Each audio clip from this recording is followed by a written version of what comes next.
It's Thursday. And we're live. It's that time again. Let's do it. Oh, I love it. What a great day. Nate and I were talking about the productive day we're going to have today versus the busy day that we hear a lot of, that B word. I hear that B word a lot. I love that we added it in our title for the chat today of Get Busy Living, because usually busy isn't a word I like to use, but I like the context of it. So I'm excited to jam on it. Yeah, it's funny that you said that, because when I was first doing or when we were putting together the theme for today's show, it did cross my mind. I'm like, oh, there's that word busy. Well, the other thing that that I thought was good was it made me think of Sean Paul.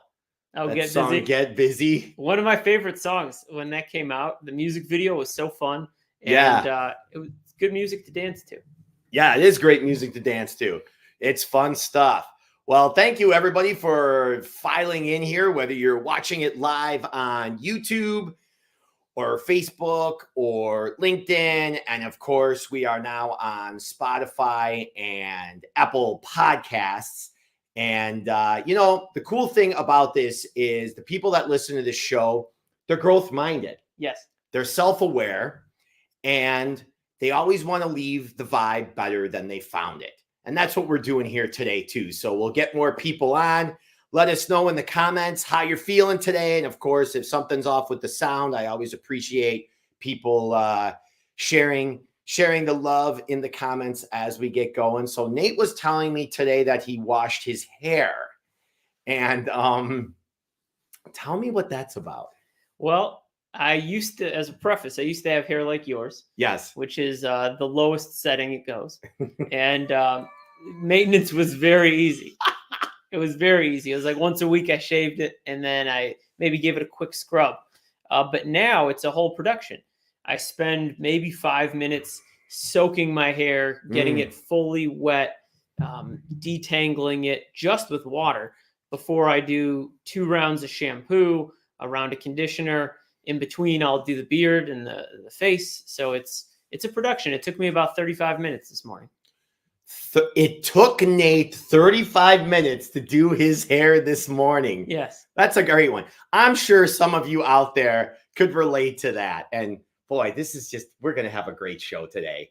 Get ready to take some notes, okay? I know now you might be driving or you might be work. There might be a tab open in the background. If you're watching or listening to the replay, maybe you're on the treadmill, maybe you're working out, but today is definitely going to be an epic show. Whenever Nate's on, it always is. And for sure, we are going to be rocking on a Thursday morning as usual. So there we have Andrew. Morning. As always, thank you for another show. It's good to see you posting more regularly again. I'm looking forward to what you have for us today. Thank you. So are we. Sabrina's on and says, we're going to talk about growth and goals in my networking group today. Oh, that's a great topic. Yes. Growth and goals. And she says, looking good, Nate. Yeah. Thank you. I appreciate it. Yeah. It's like so Nate said something about me getting an Amish hat. and that would be the way to go moving forward, because it would really complete the look. Not so bad. Yeah. I'm down with the Amish hat. Well, and I think the subtlety about the Amish look for you is that you're also as close to Amish as it gets technologically outside of this kind of stuff. Yeah. You're very much, you disconnect from tech really well. You're super in the moment, super present, and you use all of this as a way of putting it out to the world. This isn't your world. So I think you and the Amish have a lot in common. That's a really good point, Nate. And I appreciate you saying that, the disconnection from technology and the reconnection with not only myself or with others. And that's something that we can all learn from. Not that I am the part carving the path for that. Many have done it before me, especially in the last 5 to 10 years. But that's really something to think about. Yeah. So I'm pretty close to the Amish is what you're saying, huh? Yeah. Yeah. Well, I took a page out of the book of the Orthodox. I just threw on a white shirt. I've got black pants on. And I said, let's keep it clean, keep it simple. I love it. I was going to say you kind of have the Russell Brand look with the hair and with the vest. It's kind of like V looking. Sure. I was going to throw that out there. You know, the interesting thing too is you talk about Amish and disconnecting. Like yesterday, I met somebody new. Her name was Carrie, or is Carrie. And I met her at an event. I'm actually on a panel with her today at the Ignite conference that Melissa Whitaker is hosting in at Schaumburg. But yeah, it was pretty cool. She just handed me the keys and says, okay, you want to drive? I go, sure. She goes, it's a electric Mustang. Okay. So I got to drive an electric Mustang yesterday. How was that? I loved it. Yeah. It was cool. All right. I liked it. You gotta add it to the list. I'm good with the electric cars. Yeah. I'm good with it. She seems to have no problem with the mileage. She lives up in Wisconsin. And yeah, it was a good vibe altogether. So we've got Carolyn on saying, good morning, Nate and Dave. Good morning. With a thumbs up. Elena is on saying, good morning. Elena gives corporate massages in the chair. She brings it to the corporation. Yeah. And gives the massages. She does a great job on that. And thank you again for all of you joining us on YouTube, on Facebook, and on LinkedIn Live. So let's begin. Let's begin with a quote. I picked a good one. You want to read that one? Sure. I'm going to do my best.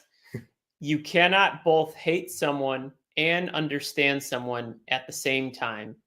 Blaise Pascal, French mathematician.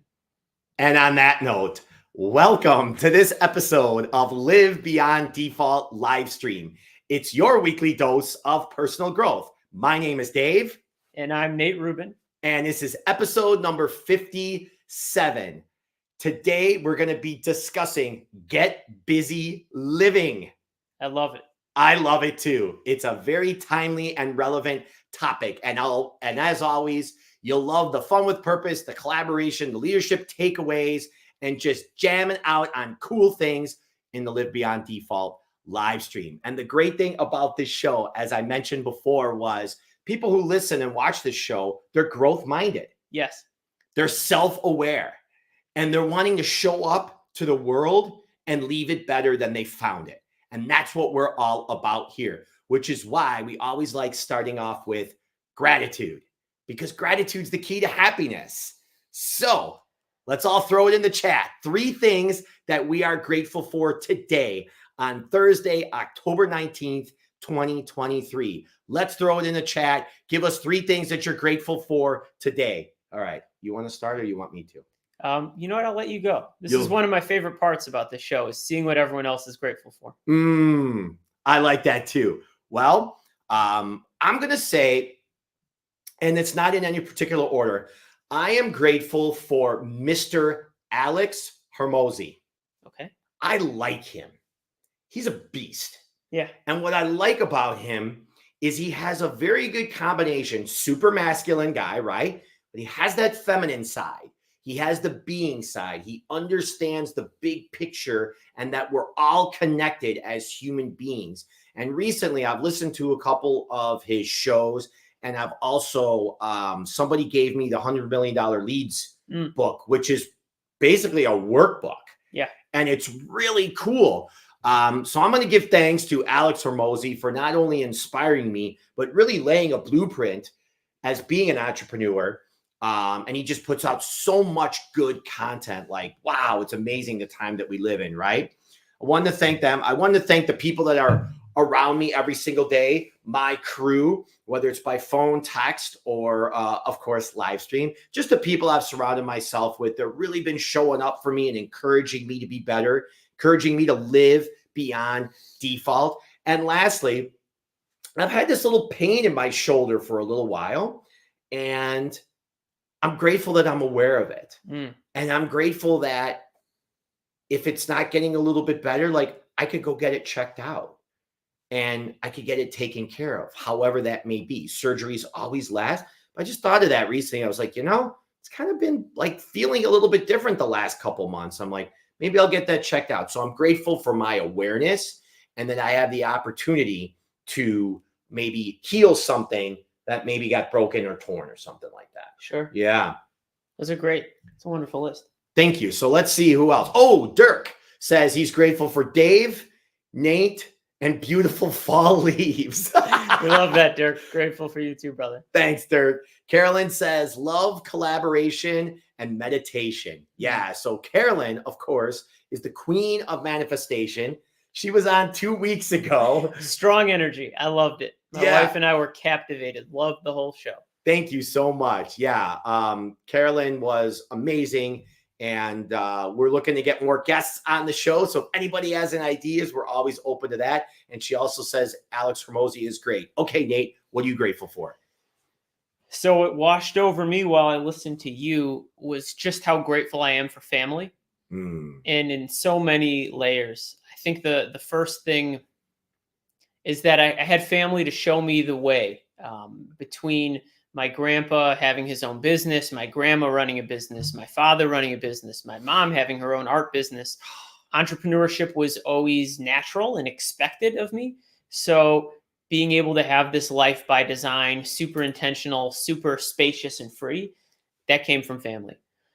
The other thing about family that's got me grateful today, both of my grandparents are at an age and stage where health has become their number one challenge. And I'm grateful that I get to show up for them today, literally and figuratively, because I'm literally going to show up for both of my grandparents today. So I'm excited about that. And then the last is being able to create new family. My wife, Tiaja, and I, we have a very beautiful relationship. And I'm blessed to have such a short memory and to live life in such a way where things are often very fresh. There are some days I wake up and I roll over and look at her and I go, God damn, I can't believe that's my wife. Like, it hits me brand new. This is a woman I've known since middle school. And I just never would have guessed that one day I'm going to grow up and get to be married to her. It's such a treat. I'm so blessed. So I think those are 3 different subcategories of family for gratitude today. Oh, I love how you broke that down. That's awesome, Nate. Thank you for sharing that, man. You really, what I always liked about Nate is he has insight about, he's aware of what's going around himself. He has insight about what's going on in the world. He has insight of where technology is going. We're going to be talking a little bit about that and his new venture, Nate Ventures, as you see the logo on here, which is super cool. And of course, if you're just joining us, this is Live Beyond Default Livestream, episode number 57. We're live on LinkedIn. We're live on Facebook. We're live on YouTube. And of course, the replay will be on Spotify and Apple Podcasts. And of course, it always helps the algorithm. If you like or love something, hit that like button, hit that love button, especially while we're live. It just brings us a little bit more up and we get to share more of the love. Good morning, Dawn Block. Dawn, you're amazing. I hope that your foot is feeling better. And thank you for always showing up as a collaborative realtor with smiles and just sharing the love and bringing value to all your clients. Thank you. Paulina says, grateful for my home gym and the treadmill I'm on now. Yes. Let's go. Get on that treadmill while you're listening or watching, right? Yeah. I love it. It's great stuff. It's great stuff. Okay. So people are still throwing in about what they're grateful for. Dawn says she's grateful for waking up today. And before we get to the topic, I just wanted to remind everybody that the 1-year anniversary for Break the Mold, our newest event, is coming up February 8th of 2024. That's a Thursday. It's actually 1 year to the date from our last event. So this time, we have a 300-seat capacity versus the 100 the last time. And we're at the Lowe's Hotel in Rosemont, Illinois. So now we're bringing some city people and we're bringing the suburb people. And we're also collaborating with some city networking groups and organizations to bring them in. And the other cool thing is now we're right by O'Hare Airport. So we have a few people coming in from out of state, California, Texas, and of course, New York, where Carolyn is making a huge, huge impact. So mark your calendars, save the date for Thursday, February 8th, 2024, the next Break the Mold Summit. I'm super excited about that. And I don't remember the tagline. So Carolyn, throw it in there. Well, and real quick, I want to speak to how impressive it is that you guys are doing this again. You're tripling down. You're going from 100 audience to a 300 audience. I was there at the first Break the Mold. There was great energy. There's people who are still acting on the takeaways you gave them. And I've watched a lot of people try to do it themselves and recreate what you guys have done. And it's great that you've inspired others. I'm pumped to see what the next iteration looks like. Thanks, Nate. Appreciate that. All right. So, here we go, Carolyn. It's called Connect for Success. Of course it is. Yeah, of course. Oh, it's great. I'm already belly laughing. It's the best. Oh, Connect for Success. Love that. Okay. So let's get on to our topic today. Get busy living. Nate, I know you've been thinking about this. I've been thinking about it. Where do you want to start? Where do we begin? I guess I first want to attack that word busy. A lot of times you and I talk about, you reach out to somebody, say, hey, how's it going? You're like, oh, I'm great. I'm so busy with work. I'm busy with this. I'm busy with that. And I hate hearing that, because to me, busy has this implication of I'm rushed, I'm hurried, I've got so much going on, I can't afford to be present. I can't just sit here and take a breath, because I'm too busy for that. But what I love about Get Busy Living is if I make living my busyness and I become so enmeshed with actively participating in life, it transcends all that negativity that I have about the word busy, because I'm so focused about what goes into truly living. That blend of being and doing. Am I showing up with Dave so we can create together? Or is it so we can be together and the creation is the byproduct of our being? And when we can play in that dance of doing and being, getting busy living is a joy. That's where I'm starting from today. Tweet that, social media, Sarah. I love that. And yes, attacking the word busy is important. Busy to me comes from the ego. Busy to me means we think we have a lot of things to get done, and we're doing these things on the list. I challenge us, though. I challenge all of us, including us, when we say us. Is it moving the needle forward in what you want in life? If you want to be a better husband, is it moving the needle forward? If you want to be a better mom, is it moving the needle forward? If you want to be a better entrepreneur or a flute player or trumpet player, whatever it is being busy moving the needle forward? I will say that it's not. In fact, I will challenge myself and everybody that if we say we're busy, we're not planning our time right. We're not delegating that which does not serve us and that which does not bring us joy. We are not leveraging time, people, energy, right? Money. We're not doing that. And then that's when we're busy all day. When you really think about it, as I do my evening practice before the next day, I put down 3 things that are super important just for me to do for the next day to make sure that I'm moving the needle forward. And then I'm clear on what I've got to do. And as long as I do those 3 things, everything else is just gravy. Yeah. Like it doesn't matter. I mean, if I run out of something, am I really going to starve? No. Well, I'm hearing you talk about one of my core values, which is intentionality. And with intentionality, this concept of, are we utilizing our time, talent, and treasure for the greatest impact? And that impact can vary from person to person, but we all have the gift of 168 hours in our week. We're all blessed with unique talents, and whatever we can accumulate to give is our precious treasure. So I just encourage others to get very, very quiet and reflect on, what are my greatest treasures? What are my greatest talents? How do I want to use my time? And when you start living more intentionally, you realize you have everything already of what you need inside you. And that gets back to the core value of abundance, which kind of takes us to this concept of The Alchemist, which is a book we both share in common. And The Alchemist. Yeah. Has anyone read that book? Throw it in the chat if you have. Go on. I just love The Alchemist. The idea that we often go out on this journey when what we needed was at home all along. It just often takes being somewhere else and going through something to realize what it is that we have. Like I told you, I met my wife in middle school, but it took me going off on this whole journey to come back and finally realize that the woman I meant to be with was somebody in my life all along.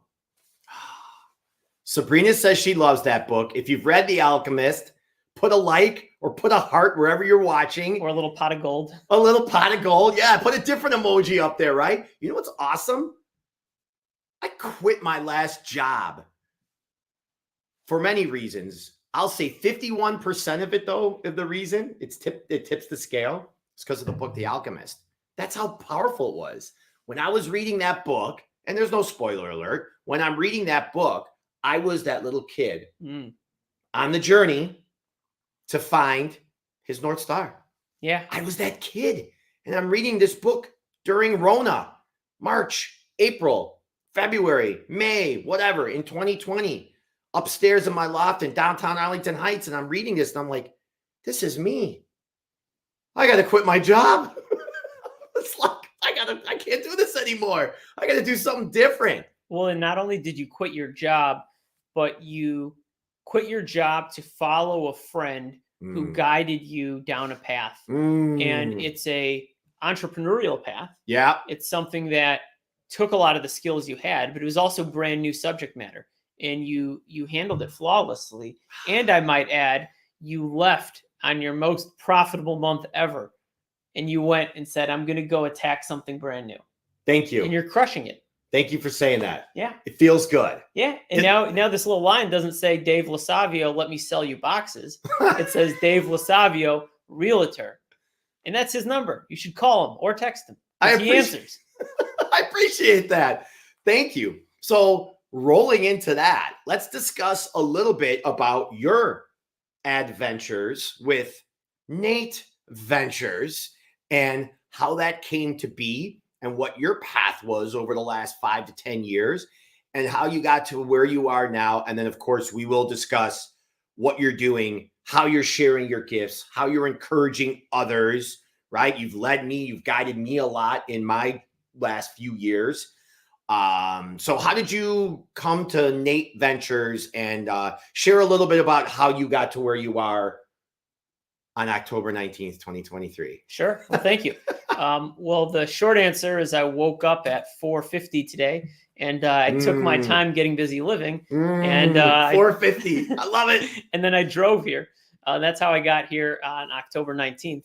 But to go back a little further, the theme of get busy living, I think, is very accurate with Steve. I saw your comment. Nothing wrong with packaging. We love packaging. Steve, I walked away. Steve Brownstone, thank you so much. He is a good guy. I like Steve. Steve's a mensch. And he says, what's wrong with packaging? It's funny. I actually, when I released my 25-year career in packaging, I did it with love. I did it with gratitude. Yeah. And I did it the right way. And because of that, too, my previous employer paid everything up for all the months to come after that. There was no hard feelings, and it was done the right way. Yeah. So thank you for saying that, Steve, because you know what? There were times in the past that I thought something was wrong with packaging, and there isn't. So I'm glad that you said it because you reminded me of that. So thank you. I love that. But back to the story of get busy living. I found myself at a place. I was 21 years old. I'd gone through immense personal trauma with drug addiction and alcoholism. I had some things happen in personal relationships where I realized if I want to show up and make the biggest impact on the world, I have to be in a place where I can be my authentic self and take responsibility for my career trajectory. So I started a marketing company back in June of 2014. And I started out speaking to small business owners. I knew small business. As I mentioned earlier, my family comes from a long line of entrepreneurs.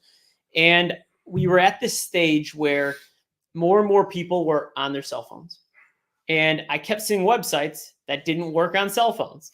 And digital marketing could be as easy as, hey, you boomer, I see you got a great business, but nobody on their phone can interact with your website properly. Mm. Let me fix that for you.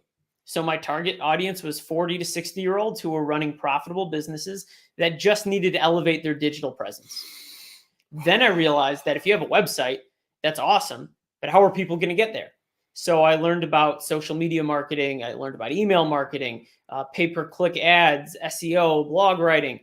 And I developed this all-in-one, one-stop shop. And I eventually identified a really good customer, which was the high-quality, high-performing, high-margin, and low-volume service provider. So I wasn't very specific about you need to be in one industry niche to be my client, but you need to have a real product or service. It needs to be profitable. Your business needs to already be thriving. And what I can do is elevate your brand and then get you in front of more people. So I'm not the guy who's going to get you the most cost per click effective way of selling your book on Amazon. Like that's not me. Yeah. But if you're a custom home builder, shout out to Tom Len, I'm going to get you in front of the right people, and I'm going to make sure you look wonderful when you're in front of them. Love it. Love it. What I really enjoy about that is you saw a need. You saw something that you didn't like, and then maybe you just said, fuck it, I'm going to fix it. Yeah. I'm going to fix it by creating websites that actually show up on people's phones, because that's where most people are. They're on their phone. Yeah.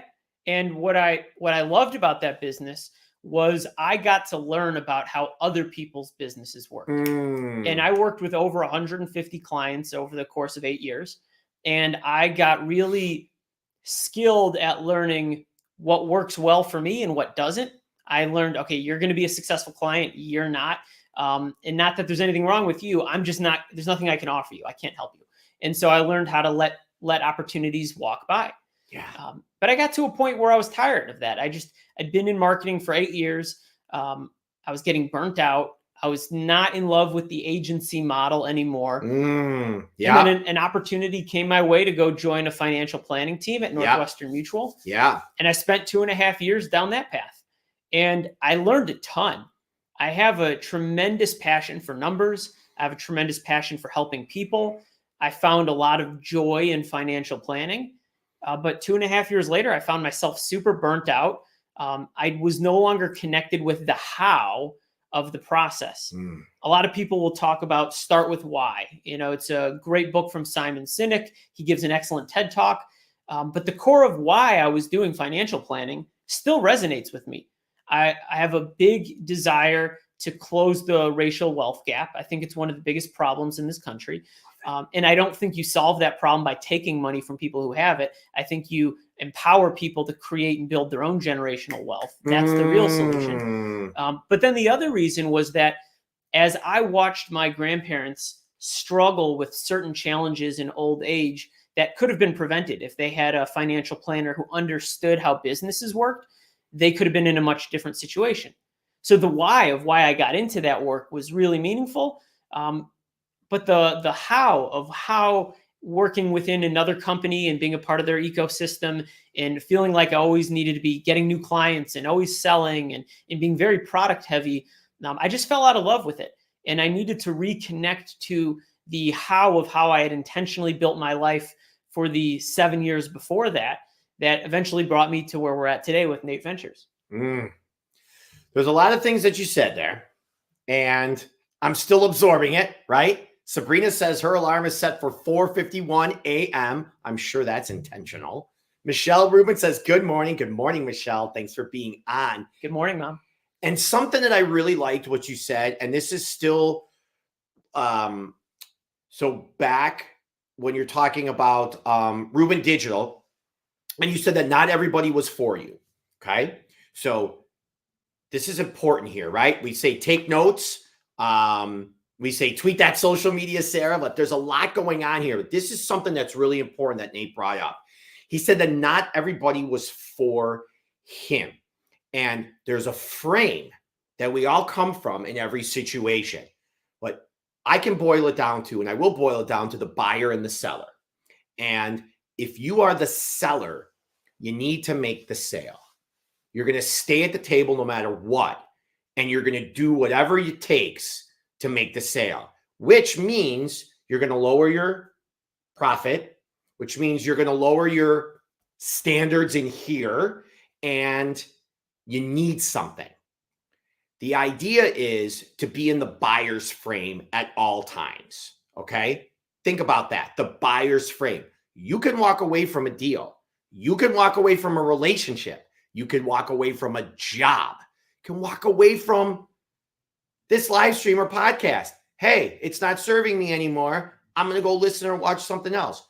You have the choice. And what Nate said there was very important. Like, there's nothing wrong with these other clients. They're just not for me. And being in that buyer's role always and setting the frame for that is so empowering, which I'm going to get to next, which is so empowering and really, really, excuse me, it's not only going to serve you and your business and your clients, but it's going to serve your family. It's going to serve yourself. And who you want to show up to the negotiation table with, another buyer. That's the other thing. So 2 people showing up in a negotiation table, 2 people showing up in a relationship, 2 people showing up wherever. The idea is you want to be with another buyer so people are clear on what they want and clear on what they're going to get. And it will truly become mutually beneficial. Not when you're trying to take more from a seller that's just going to give anything up. Like, that doesn't make sense at all. So I love that you said that. And then I like that you said the empowering in financial planning and narrowing that racial wealth gap, right? And think about that. Like, he just says, oh, we're not going to take money from all these other people who have it and necessarily just give it to other people. We're going to empower people to learn and to be able to do it on their own. And yeah, maybe some people need some help here and there. That's okay. We're not dissing on that. But the idea is when you teach somebody how to fish, they're never going to go hungry. Well, and I think it's also important to recognize that how did we get to a place in this country where there's a racial wealth gap? It's not an accident. It was very intentional. So don't misunderstand me when I'm not saying like everything is a pull yourself up by your bootstraps kind of thing. There's a lot of very intentional, very racist legal precedent for why we're where we're at. Anyone who's in Chicago who's ever taken a look around deeply at a variety of neighborhoods can find out we're one of the most segregated communities in the entire country. And that's because of very intentional redlining policy. Why do we have sometimes this conception that, oh, things are just the way they are, they happened accidentally? And that's not true. But it doesn't always mean that the response and the answer should be, well, because racism is responsible for inequality, we need reverse racism to fix it. If anything, it just means we need to be very intentional about where we allocate resources as individuals and as communities. And we look to communities and say, hey, maybe the deck has been stacked against you. I'm going to go spend extra time here because I think giving extra time and energy here is going to lead to outsized returns.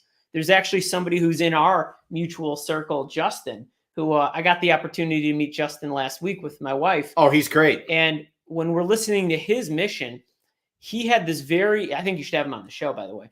Yes. But he had this very like, boom, like, oh, wow. And I don't want to spoil his story, but he had this moment where he realized there are a lot of people who could benefit from his skill set. And rather than quit his job to go start a charity and just start handing things out, he thought about how can I get active in my community, empower and teach certain skills, create a positive feedback loop that's going to generate and keep wealth within our own community. And I'm drawn to him because of that. He tells a story that I resonate. We can both look at and identify symptoms of the problem that maybe some people don't want to diagnose, but we also both have a very pro-business and pro-involvement solution. I had to absorb that in. You know, that's a powerful practice too, I may say. When somebody's speaking to you, pause for 2 seconds before you answer back. I guarantee if you implement that into your life the next 2 weeks, your confidence, your charisma, and your knowledge will go up at least 5-fold because you'll be listening to what other people are saying. Pause 2 seconds when somebody's done talking because now you're listening to understand, versus listening to respond. So as you were saying about Justin, he is going to be on the show, and I am going to introduce him to Robert Blackwell. Wonderful. Right? Which is good. It just reminded me of that. Thank you. Yeah. We're going to have him on the show. Nate, tell us a little bit about Nate Ventures and what that's doing. Sure. Nate Ventures is essentially the vehicle for Nate Ruben, me, to express my innate creativity and create an opportunity to be of service to everybody that I meet. Now, what does that actually mean? I'm wondering. There's a business consulting aspect of my business. Okay. It usually starts out as I meet somebody who has a goal they want to accomplish. I listen to learn and understand. Mm. And if I can give them any kind of insight as to where I see their business going or how I could help them get to where they want to go, they'll often ask me to put together a game plan and come up with a consulting proposal. So it's a very organic thing. I'm not pushing Facebook ads or LinkedIn ads. Not that there's anything wrong with that. It's just not what I do.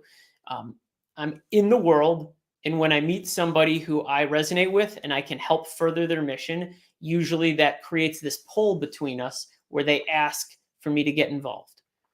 From that position, if our consulting goes really well and they have a desire to bring me on for an ongoing engagement, I'll come on and join their advisory team. And if that goes well and we continue to move the needle, we build teams, we build systems, we build processes, and their business is seeing real results, they might get to a stage where they want me to take over an entire department in a fractional way. I call that fractional executive leadership.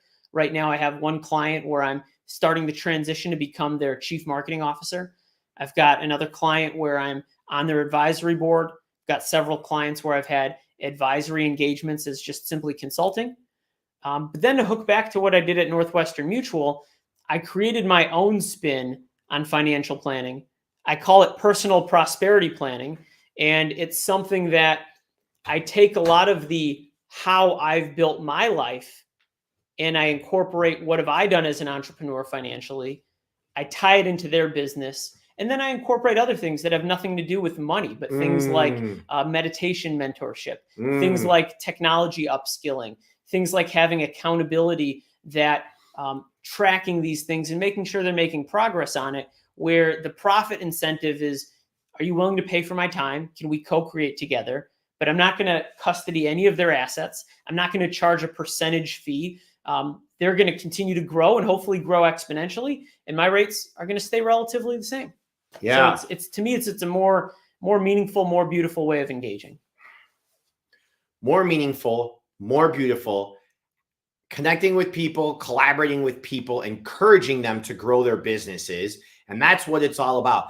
And think about it. It's like what Nate's saying is, yeah, maybe you could use him in your business, but really think about it. Like, listen to what he's saying. Go back and listen to what he's saying in regards to like how he's building a business, how he's structuring a business, right? When I, as a public speaker, when I'm going to events, I'm not just listening to the content.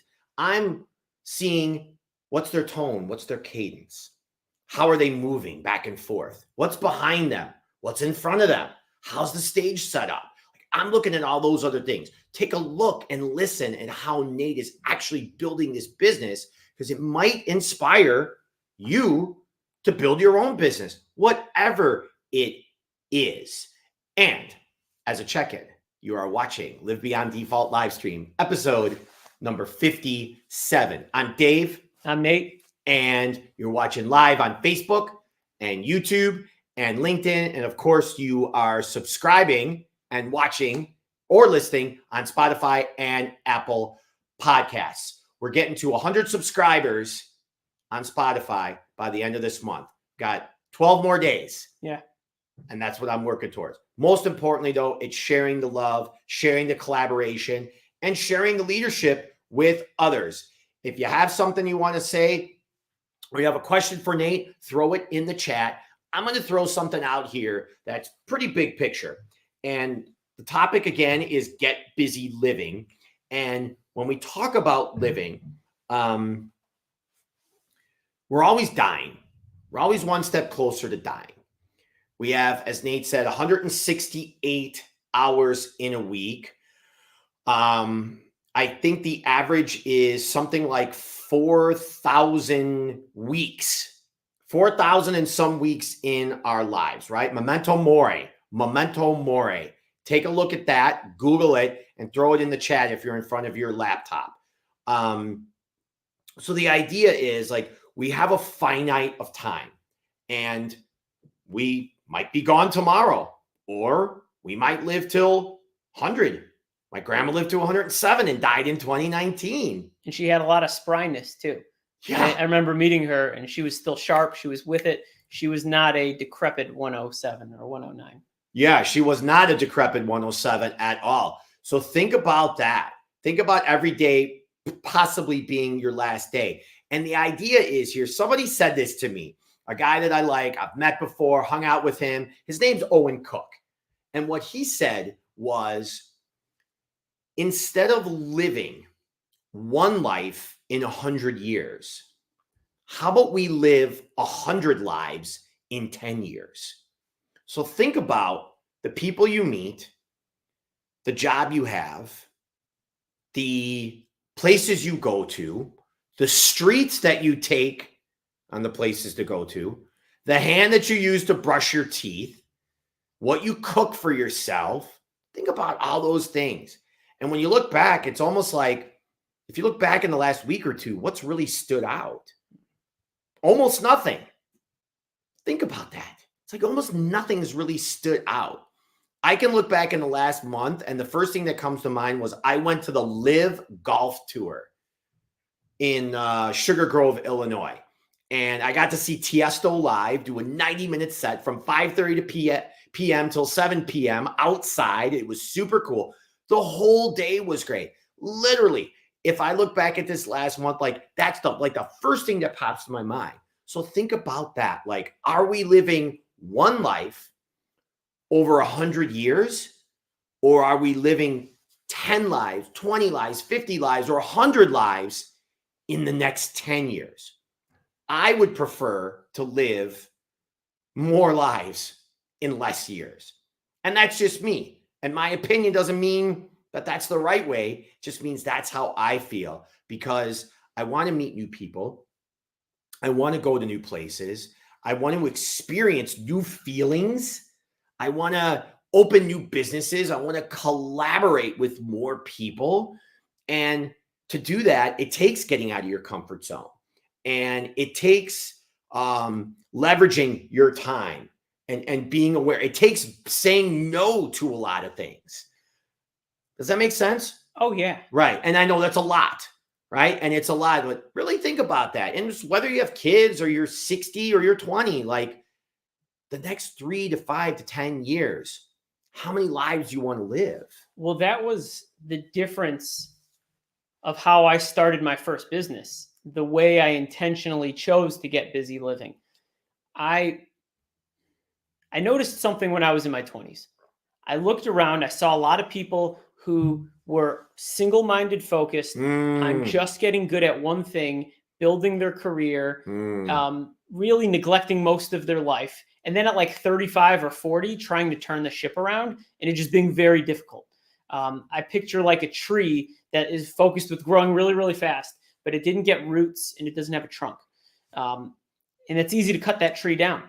So when you ask yourself, why are there people in their 40s who are dying of a heart attack? Why are there people who just give up on their fitness? Why are there people who cheat on their spouses? Why are there people who do the wrong thing that doesn't serve them? Well, it's because they've been living in a way that doesn't serve them. So when I was 21, I said, I'm going to get very clear about my time. And I developed this skill called taking a time inventory, where I break down, what do I want my week to look like? Oh, genius. Yeah. And you've heard it somewhere before, right? and in that time inventory, I don't start with work. I start with sleep. Yeah. And then I go with, what do I need to have the spiritual existence I crave? What are my physical obligations I made to family and friends? What are the things I'd like to do to enjoy life? And then it leaves me with how much time is left for work and flex. You're on fire, Nate. And that tool, that system allowed me to think about my life as more of a pyramid where I've got a base of about 100 things I enjoy doing, and I'm going to try and get to as many of them as I can. And over time, as I get busier in the busyness of life, some of those things fall away. Mhm. And eventually I find myself getting to the top of this pyramid. And sometimes I look around and I go, oh, wow, I'm off balance. I need to continue building that base again. So what I related to you talking about is not necessarily there's anything wrong with one life's commitment. There's nothing wrong with having one spouse for life. There's nothing wrong with living in one place for life. There's nothing wrong with having a mission you're connected to. But it's, am I neglecting all the other aspects that bring me balance and make this whole journey worthwhile? And I found myself so disconnected from that when I was building a book of business at my previous employer that I had so many times, I don't remember what happened the last week, 2 weeks, month, because they're all blending. But when I'm living in my true design for living, Dave, I could tell you a lot that's happened this month. I could talk your head off of it because I'm so present and so actively in the stream of life that there's been a lot of stuff that's made a real, legitimate, lasting impact. That right there is a time to mark on the show and go back and rewind and watch or listen to that 2 or 3 times. What Nate just said there was a massive education in what was going on. What I loved how you metaphorically put it as a pyramid. You noticed in your early 20s that people were living a certain life. You were living a certain life and you wanted to change that. So you started actively, intentionally doing certain things. And where did you start? You started with your sleep. You started with your meditation. You started with what you were putting in your eyes, your ears, your mouth, and your soul. You started with those. Work came last. The system is set up default. Go to high school. Go to college. You know why Rockefeller put colleges together and funded them so much 100 years ago? To create employees for corporations. Look it up. There's nothing wrong with college. I'm just sharing the facts here with a little bit of opinion sprinkled in here. That's default. We're here to live beyond default, choosing a life of design versus accepting a life of neglect, encouraging others to be their best selves by us encouraging ourselves first, filling up the pitcher, overflowing with abundance, and sharing it with everybody. That's what we're doing here. And I know you all are doing that too in your lives. I know Laura Leanne is doing that, and Carolyn's doing that, and Dawn is doing that. I know you all are doing this right now. The challenge, though, is there's a lot of distractions. Yes. So much of the system, right? We like to say that, the system, it's set up for us to be default. It's set up for us just to be an employee. It's set up for us to scroll and scroll and scroll. You know, it's funny. From packaging, Steve Brownstone, I met the guy who actually invented the never-ending scroll. Really? Yes. I sat with him more than one. I didn't even know it at the time. We were looking at a box design. That's a whole nother thing. But his dad actually worked for Apple and came up with some really badass things. I think there was like a click and drag and a point in something. He did like a couple like key features. And the whole idea was to get Apple to be more congruent, not as a machine, but as an extension of what human beings do naturally. Does that make sense? Oh, yeah. And the reason I'm pointing to that was when Apple was designing the first version of like a Palm Pilot type thing, there was no stylus. And somebody was like, why is there no stylus? And Steve Jobs was like, look at your fucking hand. You've got a stylus right here. Why would I create just use your finger? I love it. And that love that Steve Jobs had for his not his user, not just his customer, but the person whose life he was trying to transcend, he was so immersed in their user experience that while they weren't always the best technologically savvy products, like these Apple products, there were sometimes Dell products that were better. It wasn't about the technology. Yeah. It was about the user experience and the why. So I love how you just segued into that. Yeah. And I don't even remember what I said because this is a flow state, right? We're just in the moment, so present that I don't even know what's going on around me. I do know this is Beyond Default Livestream episode 57. I do know that though. Oh, I love the belly laughs. Laura Leanne says, you both are inspiring and I'm thankful to have you both in my life. Thank you all for that you do for the community. Laura Leanne, thank you so much. Carolyn says, I'm aligned with all of that. Thank you for sharing, Nate. And yes, she says there are so many distractions, and that's why being intentional, like Nate mentioned, is so important. Yes, I had a conversation with somebody about this yesterday. Think and Grow Rich. Well, here's what we were arguing about, right? This is the people that we hang out with. Here's our age, you know. Yeah. So here's what we were arguing about or debating about. Like, what's a better book? Think and Grow Rich or Outwitting the Devil, both by Napoleon Hill. And they're both amazing books. Like if anybody's ever picked up Outwitting the Devil, which is written hundreds of years, 100 years ago, but just recently came out. Incredible book. I almost think it's better than Think and Grow Rich. Just Think and Grow Rich has been such a staple though. But something that was said in that book, in Think and Grow Rich was, if you're not always intentionally moving forward in your day, you are moving backwards. There's no standing still. Because if you stand still, you're actually going backwards. And the reason is because the way that things are set up.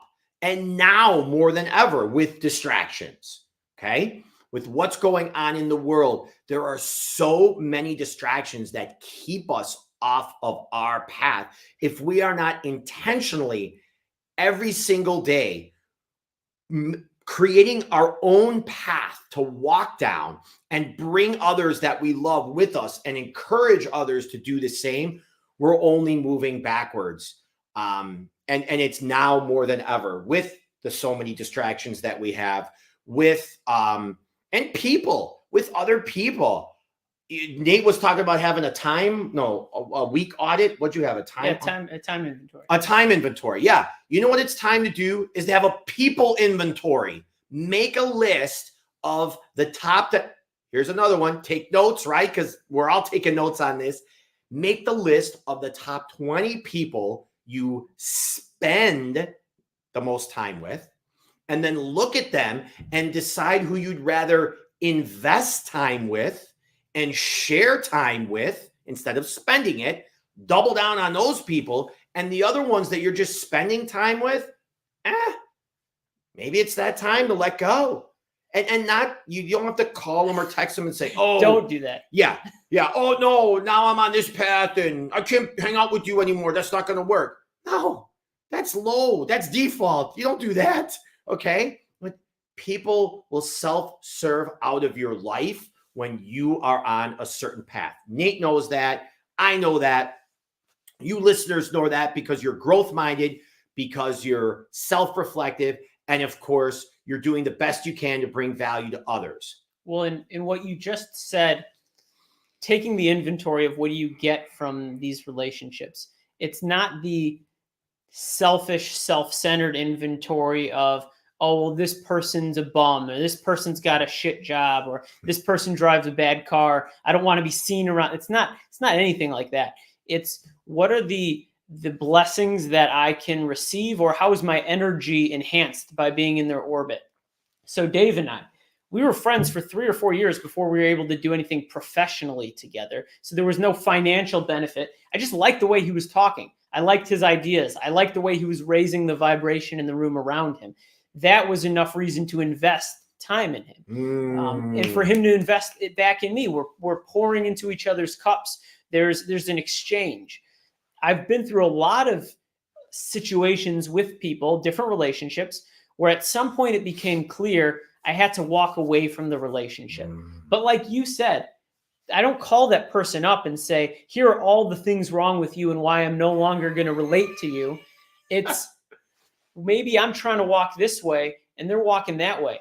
And I keep veering this way to try and catch up with them and bring them back on path with me. And that's just not what they want. So I realized I'm just going to keep walking down my path. And they can catch back up anytime they want. They could pick up the phone. They could say, hey, Nate, I'm on a totally different wavelength right now. I really want to go with you to a yoga class. Awesome. Let's do it. Yeah. Or, a lot of people know that I've been sober for some time. I lose friends because they choose to go back to a life of drinking and drugs. And that's cool if it works for them. Yeah. But a lot of times we lose touch because the thing that we shared in common, what our bond was, our common solution where we were walking to, it just wasn't in alignment anymore. And it doesn't mean there's anything wrong with them. It's just time to move on and keep walking down our path. Yeah. Yeah. And alignment for you. Think about that word, alignment. Alignment for you. What line is meant for you? We're not playing softball here, right? It is fun with purpose. At the same time, like, we're digging deep. That's what it's all about here, is having these conversations that are important, having these conversations that we're going to disagree upon at times. And that's the gift. I want to know what other people are thinking that grew up differently than me. I want to know what other people are thinking that might be a part of a different political or religion or whatever. And I'm not part of a political or religion, but it's good that you are, right? Like, it's just a matter of like showing up and having that, recognizing that we're all interconnected. Yeah. We are. There's no doubt about that. Every little thing that we do affects somebody else in some other way. And to have that vibration and understand that things that we say, things that we do, decisions that we make, they're going to affect other people, not just us. And think about that in your business. Think about that in your family life. Think about that in sales. Think about that if you're public speaking, or if you're a realtor, or if you just opened up a business, people, platform, process. It's about the other person. It's not about you, or it's not about me. It's getting out of our heads and making it all about the other person. I'm going to be at a networking event tonight by Tony P in the city. It's at Lucid Motors, and it's a real estate event. Probably be 150 to 200 people there, right? Real estate investors going to be speaking. All this stuff's going to go on. And yeah, you know me. I love going to these events. At the same time, it's out of my comfort zone. I'm used to being in events around here, right? And what am I going to do? I'm going to listen to people. I'm going to ask questions. I'm going to meet new people. I'm going to listen to and see tells and figure out ways that I can add value to the people and raise the vibration when I'm showing up, not going up to a group and trying to take from them. I want to add to what's going on in this networking event. And it's totally out of my comfort zone. It's going to be in the city, and it's going to be most 95, 98% of people I'm not going to even know, compared to usual. I walk in a place and everybody knows me. Well, I'm doing that. But my most important thing is to get out of my head and make it about the other people. So again, it's just another nugget where we could use getting out of our heads and going into others. Nate, how do we get more time when we're being present throughout the day? And the reason why I asked that question is because I notice that when I'm not present, I feel in a hurry. I feel like things get done, but it takes more force versus power. And I also feel like it's not given the value that I want to, or that I'm capable of giving it. And then I notice when I'm present, I get more done. I feel better. The results are better. And it almost feels like I have more time when I'm present versus being scattered on 3 or 4 things at one moment. Does that make sense? It does. I want to start with a story. Yeah. Last week was a pretty shitty week for me. Okay. And it largely stemmed from what happened on October 10th in Israel. And my wife and I were planning to go on a trip to Israel. Yep. So on our calendar, I had blocked off from Wednesday of last week through Wednesday of this week, I'm not doing any scheduled work. Okay. Well, I didn't go to Israel. And if you're paying attention to the world, you know why. And what I did instead is I committed to being very intentional with how do I feel and what do I need to do to process this event so I can continue to show up authentically. Mm. And I noticed that I got sucked into the phone. I wanted to be updated. I wanted to know what was going on. I wanted to put out messages. Yeah. I recorded several podcast episodes. I did a live stream. I did an episode where I did a meditation in the day. I edited it and put it out all before the afternoon. I love that live stream, by the way. Thank you. How you sent an email out to everybody, and I was like, oh, what's this? I'm like, oh, Nate's going live in like 5 minutes. Yeah. Hop on. That was awesome. And I was just super present. Mm-hmm. And I'll be honest, that was not the most efficient use of my week, but it was the most necessary. Okay. Because I was able to get through to the other side and be in a much more grounded, much more present place. Okay. So fast forward to how have I recovered from that week? Well, on Sunday night, I made a commitment.